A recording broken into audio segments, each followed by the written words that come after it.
Hi, I'm Samuel Bass, lead designer of Command & Conquer 4 Tiberian Twilight, and I'm here today to talk to you about why you should pre-order the game. You gain access to a special bonus mission we've put together for you called Night Moves. In fact, it takes place about 12 hours before the start of the CNC4 campaign.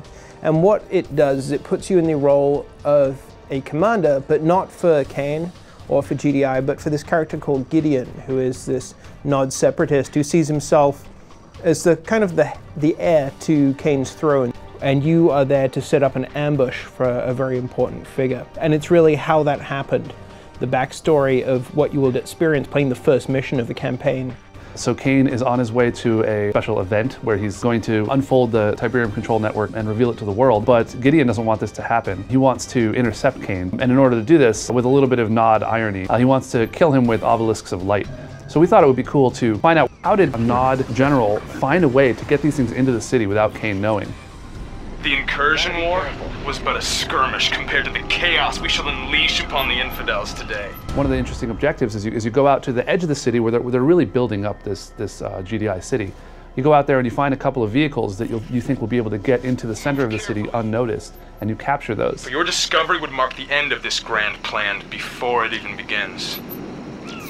There are quite a few moments where a GDI patrol will come out and try to intercept you, and you'll be getting this really fragile, unarmed truck towards the tunnel that leads to the center of the GDI city, and microing around that and making sure it doesn't get knocked out. It actually makes for quite a few moments because there are 3 trucks and a number of attacks. But GDI would notice if a bunch of Nod tanks were rolling around stealing vehicles, so the second component of the mission is a distraction where you attack the GDI base and you disrupt their communications so that they're not able to report that these vehicles were stolen until well beyond the time that the obelisks are set up and Kane is ambushed. And this one I like to use offense because I like to hit the final objective really hard. There's a GDI defense unit that gets set up with a lot of towers, and it can be hard to tear that down without some heavy weapons. But another thing you can do, there's 1 mammoth on the field and some mammoths get sent towards you. You can knock those out and use your engineers to send them back. And that works just as well. The key things with Night Moves is it was the last mission that we made. It was made with all the experience of making the CNC4 campaign. It was much more open plan missions, and Night Moves can really tackle it in any way you see fit. We didn't come up with a specific solution as much as create a problem and ask you to solve it. Now the heretic, the corrupter of our faith, he shall pay. What it does is it provides some additional depth, and I recommend you play it. I think it's pretty cool.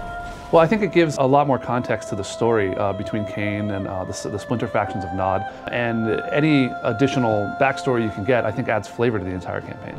This is Sam Bass encouraging you to pre-order Command & Conquer 4 Tiberian Twilight, coming to a PC near you March 16th.